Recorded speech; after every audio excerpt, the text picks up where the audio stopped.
natin reviewin ng Ken Masters ng Jada Toys Street Fighter Ultra 2 line, ay kailangan nyo muna mapanood ang isa sa mga pinakamalupit na comeback na nagawa sa gaming history. Para sa akin, mahalaga ito lalo na ang re-reviewin natin na figure ay si Ken na ginamit ni Daigo Umehara laban sa Chun-Li ni Justin Wong. Ito ang Evo Moment number 37. Rare footage of Daigo actually angry. Justin's turtle style overcome Rao. Now on the verge of putting Daigo down 1-0.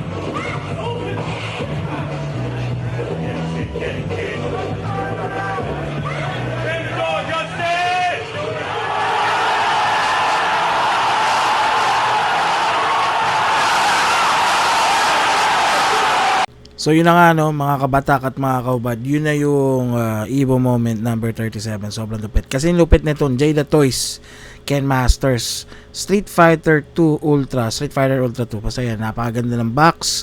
Ito yung side ng box. Makikita nyo dito si Barlog. Barlog yata pangalan niya dito, if I'm not mistaken, kasi iba-iba, nagpapalit-palit sila ni M. Bison at saka ni Vega. And dito naman sa kabilang side ng box, makikita nyo yung mga future characters. Pero nailabas na si Fei Long at saka si Ryu, incoming si Kami. Winning pose naman ni Ken, ipinapakita sa art box. Tapos yung Evil Ryu at saka yung Ryu na player 1 nilabas na. Ito i-review natin yung Ryu na to, ay Ken na to. Tapos itong Ken na to, yung isa pa yatang Ken. Ito naman yung Fei Long na nalabas na. At ito yung Dalsim palabas, tsaka yung M. Bison coming soon, pati yung Kami, pati yung Guile. Abangan nyo na lang. Okay, and syempre, ang isa sa pinakahintay ko lumabas ay yung Akuma. Ako, Goki or Akuma. Eto na, kukuha tayo ng cutter dito, tatanggalin ko lahat ng seal dito sa ibabaw, pero mali ito. Okay, ipapakita ko sa inyo kung bakit mali. Kasi, try kong i-open yung box, nakikita nyo naman, at try kong hugutin yung laruan, hindi ko mahugot. So, nung una nagtataka ako, pero na-figure out ko na, ayun nga, kasi nga, yung box niya, since mukhang arcade style, yun, medyo sumasabit doon. Trinay kong hugutin yung clam lang, kaso hindi talaga kaya. So, yan, kailangan natin siyang i-remove ang seal sa ilalim, no? At this time, hindi ko pa yun nare-realize at pinipilit ko pa rin ang gusto ko. Yun nga, dalawa kasi yung parang pinaka-clam niya, so hindi talaga kaya. Ayan, hanggang sa nag-decide ako na fuck this shit, I'm gonna go ahead and remove the seal from the bottom. Ayan na. Whoop. Okay, tinanggal na natin yung seal. And guys, pinakita na sa inyo na lesson learned sa ilalim buksan. Okay, and finally natanggal ko na siya. Napakagandang figure, guys. Sobrang sulit. Yung box din, maganda ito. Hirap itapon, sa ganda. Okay. So, ito na yung figure out of the box. Sa clam, kitang-kita nyo naman napakaganda ng figure. So, sculpt pa lang, pati kulay, yung paint apps, napakaganda. Simple, pero rock. Ayan. May kasama pa siyang alt head, dalawang alt hands, pang Hadouken. Ito yung stand, and syempre yung Hadouken mismo, or yung fireball. Sobrang ganda niyan. So, tatanggalin na natin itong outer plastic. And na-realize ko naka-seal din siya. Surprise! So, kailangan ko rin tanggalin yung seal. So, guys, no, itong figure na to, mura and at the same time, sobrang secure yung packaging. So, shout out sa Jada Toys. Tanggalin na natin yung outer clam, outer plastic, whichever you wanna call it. And eto yung box, napaganda. Isa to sa mga stages sa Street Fighter. Ayan. Tabi muna natin. And eto na nga. Sarap hawakan. Alam mo, inawakan ko agad yung kamay niya para maramdaman niyang hindi siya nag-iisa. Ngayon, bukod sa cutter, I would suggest na gumamit din kayo ng gunting kasi kailangan tanggalin yung twisties. Twisties tawag dyan, no? Sa McFarlane. Hindi ko talaga alam anong tawag dyan. Pero hindi nakasanayan.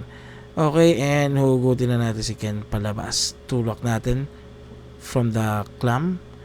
And yan, pagkahawak ko guys, sobrang ganda. Sobrang lambot ang texture ng damit. Okay, everything is plastic. But ang ganda ng material sa ginamit dito for the plastic. And Ayan, lapit natin konti. Nakita nyo dito yung figure. Ang ganda talaga. 6 inches. More than 6 inches siya. And ayan na yung face sculpt. Lapit natin. Napakaganda ng sculpt. Napakaganda ng paint apps. Napakaganda ng lahat. Wala masabi. Ang ganda kasi talaga guys. Sorry. Lason ako. And ayun nga, malambot yung belt. Later on, na-figure out ko na yan, natatanggal siya. Pero papakita ko sa inyo mamaya. Pati yung paint up sa likod, yung details. Medyo may scale siya. Pero maganda talaga lahat. Okay? Sobrang suabe. And yung articulation niya, maganda din. Okay? Yan, meron siyang yan, gagalaw-galaw. May swivel siya. Yan, maganda yung pati yung yung ulo. Kaya niyan 360 ng ulo, pero nonsense naman para gawin 'yon. Okay, nung check ko sana yung yung ab crunch, and dito ko na rin na figure out na surprise kasi hindi naman ako nanood ng reviews nito eh. Ayan, so habang ina-unbox, habang na-figure out ko lang na natatanggal yung belt, guys. Sobrang lupit ng buying point na to. Okay, or it's a good selling point pala. Na isipin mo yun, natatanggal yung damit, di ba? Tapos yung may ab crunch, ayan, maganda rin yung ab crunch. Lupit, men. Okay. Di ba? Parang may hot toys na maliit. Tapos sa legs, yan, meron din swivel, which is very good for other poses. And ayan, yung knee articulation, all goods din naman para sa McFarlane din, na DC Multiverse line. And syempre, yung foot articulation, all goods na din naman yan. Okay, hindi siya ball joint, hindi ko alam. Actually, basta hindi ko alam. Basta, mapopost mo siya ng maayos. And, babalik na natin yung belt at saka yung kanyang, ano ba tawag dyan? Basta yung damit niya. Yan. Tapos pwede na natin ikabit. Ang lupit guys. Grabe. Diba? So pwede mo siyang hubaran. Like kung gusto mo na ibang posing naman and shit, pasok na pasok siya. Okay. But for me, it's a good selling point. Kasi yung mga Batman ko naman dito, hindi ko nahubaran eh. I mean, syempre, parang minsan, parang gusto mo naman like, ibang itsura or, halimbawa, may coat nga na Batman ang ibig sabihin, hindi yung normal na Batman. Halimbawa, yung Batman na fighting the Frozen. Ay, sorry. Ano nga yun? Frost King Wave, di ba? Meron siyang, meron siyang chaleco, meron siyang jacket, gusto mo tanggalin. Tapos eto guys, nung chinek yung Hadouken, nagulat ako guys. Merong kamay sa loob. Kasi meron ganun talaga yung Hadouken niya sa game. Okay, ito papakita ko sa inyo. Okay, ganito yung sa game. Ito yung example ha. Let's go. Yan.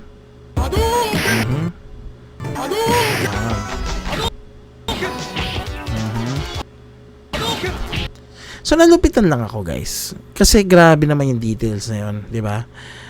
For its price, the SRP is 1.5 and you're getting all of this. Ang pangit lang is yung Hadouken kasi is red. Kulay blue yung Hadouken niya. Ito yung stand ng Hadouken. Yung figure, I don't think it needs a stand. Pero kung may flight stand kayo, okay din. So dito natin ipapatong yung Hadouken. Yan.